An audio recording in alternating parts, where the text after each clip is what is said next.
अब जब भगवान विष्णु ने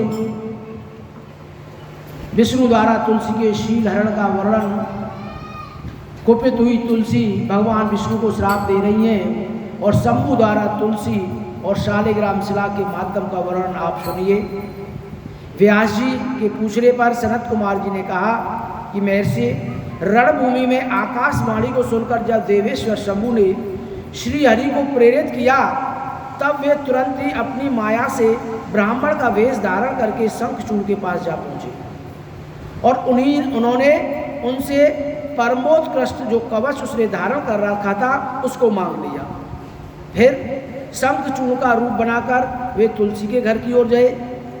वहां पहुंचकर उन्होंने तुलसी के महल के द्वार के निकट नगारा बजाया और जय जयकार से सुंदरी तुलसी को अपने आगमन की सूचना दे दी।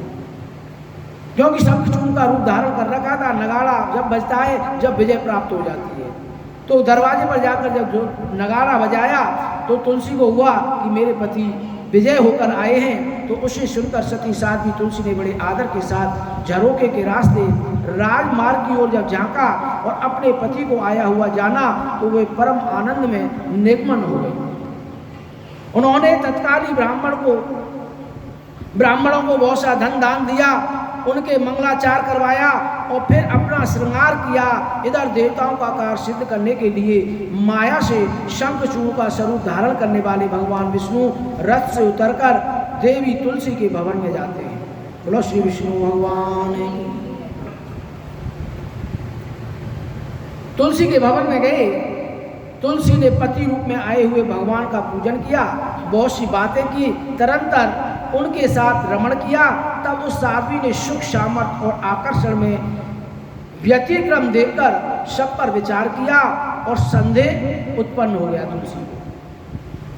तुलसी को संदेह उत्पन्न हुआ तो वो यानी तू कौन है, यूं डांटती हुई बोली।